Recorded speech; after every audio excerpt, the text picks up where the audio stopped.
I own 4 short-term rentals across 4 different states, and I self-manage every single one of them.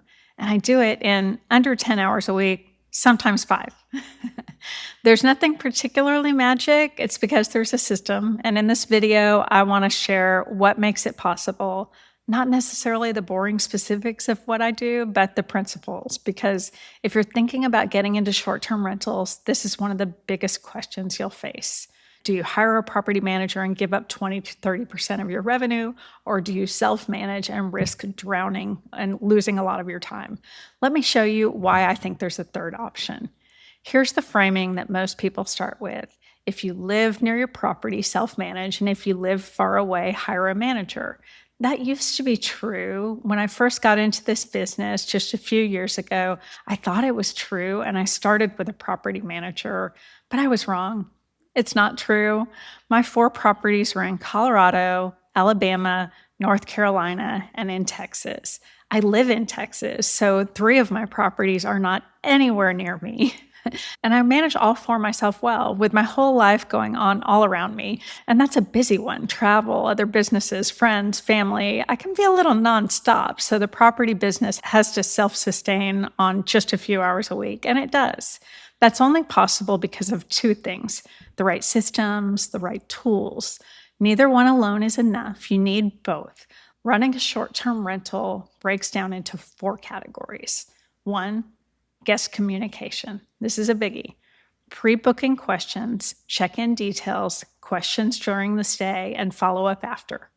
2, operations. Cleaning, coordination, maintenance, restocking, solving when something breaks. 3, financial, the business part, tracking revenue, expenses, looking at performance. And then strategic, 4, looking at pacing, bookings, deciding whether to change your pricing, getting real with yourself about what's going well and what needs work. Those are the 4 categories. Every self-managing host is doing work in all 4 of them, and the question is really how. Here's where I think people actually go wrong with this. It isn't about whether you're using software. Almost every self-managing host today is using at least one good tool. That's not the differentiator anymore. The differentiator is how you decide which work needs you and which doesn't.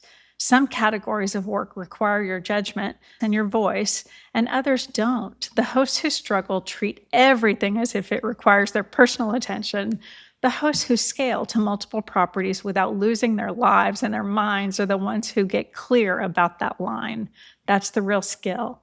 Not working faster, knowing what to step away from. Here's how I split it. Guest communication for live issues, that one needs me, always. That's the trust layer of the business, and I've always talked about it in other videos. I do not automate live guest messages. If they have a question, they're real people on the other end and they need me. For new reservations, check-ins, check-outs, sure, those are automated messages, and while they look personalized, they cost me 0 time. But guest communications for questions, I handle those live, and for 4 properties, it takes very little time. Operations partially needs me. Cleaning crews and maintenance teams handle the physical work. Notifications about cleaning and maintenance are largely automated through my software stack, require very little from me to keep going. I handle the relationships, the standards, any judgment calls. Financial barely needs me for the everyday stuff, but does require monthly uploads and reviews. The tools, I handle the tracking automatically, check in periodically just to take a look at it. Now, strategic. This needs me, but not often. I care about it. Pricing strategy, big decisions about a property. I do those weekly or monthly, not daily, but I will say I love this part. So I tend to do a lot of strategic stuff way more often than I do others. If you've watched my recent AI video, you'll notice that I do a ridiculous level of detail in my pacing dashboard. And if you thought I was a little overboard with the strategy, well, fair. I love it.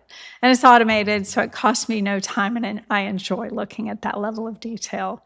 When I add it all up, the work that genuinely needs my attention every week is maybe 4 to 6 hours, broken up in a few minute increments here and there.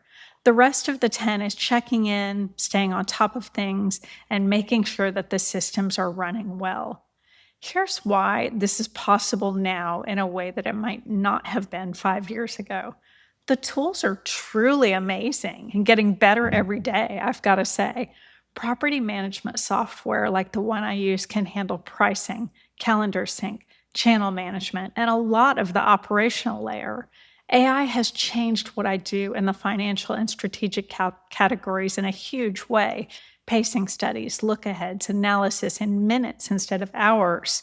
My cleaning and maintenance teams can communicate with me through automated tools that keep everything organized. I don't have to schedule a cleaner. I'm like, wow, can you imagine scheduling a cleaner? What a great world we live in. None of this existed in this form even 3 years ago.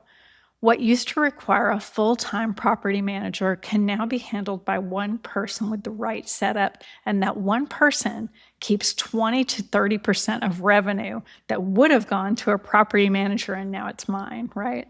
On 4 properties, that's not a small number, and that's why I cash flow everywhere. There is a catch here that we need to be clear about. Building the systems takes work up front. You can't just show up to your first property without a plan and expect 10 hours a week to be enough.